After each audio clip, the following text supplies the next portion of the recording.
पाकिस्तान में एक बड़ा अहम केस चल रहा है, लेकिन मैं आपको बता दूं कि ये कोई दुनिया में अचंभे की बात नहीं है कि लाइफ टाइम जो है डिस्क्वालीफाई कर दिया जाए। मेरे सामने इस वक्त अमेरिका कॉन्स्टिट्यूशन मौजूद है। अमेरिका कॉन्स्टिट्यूशन के अंदर अगर प्रेसिडेंट जो है उसको इम्पीच कर दिया जाए, किसी भी वजह से वो इम्पीच हो जाए, उसके बाद कांग्रेस दोबारा वोटिंग करके उसको लाइफ टाइम बैन कर सकती है। तो ये कोई इतनी बड़ी बात नहीं हो रही कि पाकिस्तान में अगर किसी को लाइफ टाइम बैन कर दिया तो ये वो सजाएं कहाँ होती हैं, और ये सवाल उठाना कि जी दुनिया में कहाँ ऐसे होता है। दुनिया में होता है, ये क्राइम की इंटेंसिटी के ऊपर है। The president can be impeach for treason, bribery और other high crimes and misdemeanours. The senate may impose a further penalty of disqualification from holding any federal office in the future, and this requires a separate vote and a simple majority of 51%, unlike the 2/3 majority. और ये life time के लिए भी वहाँ ban कर सकती। भट्टी साहब, इसके बावजूद आप बुग़्ज़ नवाज शरीफ मुब्तला है। मैं इस चक्कर में पहुँचा हूँ और आपको मिलना कुछ नहीं है इससे। मैं भाईजान हुब्बे पाकिस्तान में मुब्तला हूँ। वाह! इस मुल्क की मोहब्बत, नवाज शरीफ इस मुल्क के आगे कोई नहीं, इमरान खान इस मुल्क के आगे कोई नहीं, जरदारी इस मुल्क के आगे कोई नहीं, इरशाद भट्टी की कोई हैसियत नहीं इस मुल्क के आगे। मेरे मुल्क को जो लूटता है और जिस 5 बर्रे आज़मों में जदादें बनती हैं, पनामा लीक्स इस्टेब्लिशमेंट या 5 जज सुप्रीम कोर्ट के नहीं लाए थे।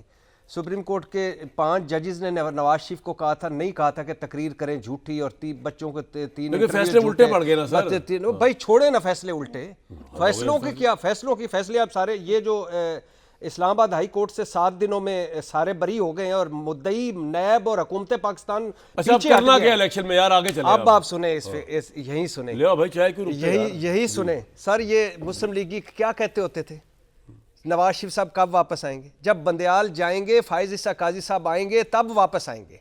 ये अब पिछला रिकॉर्ड बंदयाल साहब से ग्रीवियस थी ना, उनका कोई इंसाफ वाला जज आएगा तो उनके नजदीक। जी जी, और कैसा इंसाफ हुआ है? इस इंसाफ पे आप खुश हैं?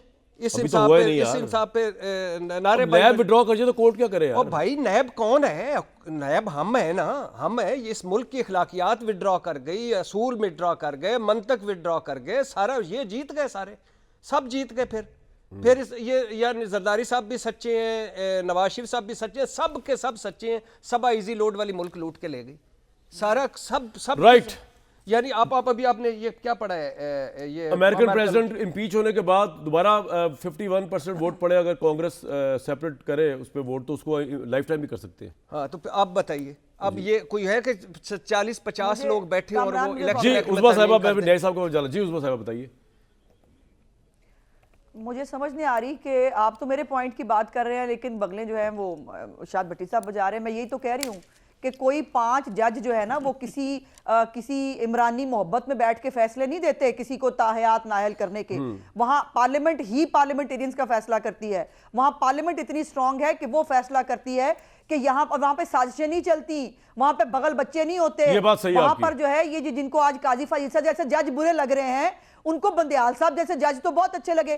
क्या आज खोसा साहब को और बाकी जो पनामा के बेंच है उसको पता चल रहा है सिसिलियन माफिया क्या होता है? ठीक, बिल्कुल ठीक। गॉडफादर असल में कौन होता है? जो बैठ के कहता है मैं आर्टिकल 6 लगाऊंगा। आर्टिकल 6 ना हुआ, पिंकी पीरनी साहिबा के हीरो के फरमाइशें हो गई, जो पॉइंट आ गया जी आपका, कहीं भी हो सकती है। पॉइंट आ गया। और वो जो है वो आर्टिकल 6 को ऐसे लगा रहे हैं जैसे गाजर मूली है, पहले सियासी मुखालफिन के खिलाफ, अब मेरे खिलाफ फर्द जुर्म क्यों लगाई? तौहीन तुम करो, मैं कहां से वो आईजी तुम्हें नहीं छोड़ूंगा। और वहां से शुरू करके ये 10 साल की जो इसकी तशद्दुद पसंदाना किस्म की आपका पॉइंट आ गया। ये कौन से मुल्क में होती है मुझे बताइए।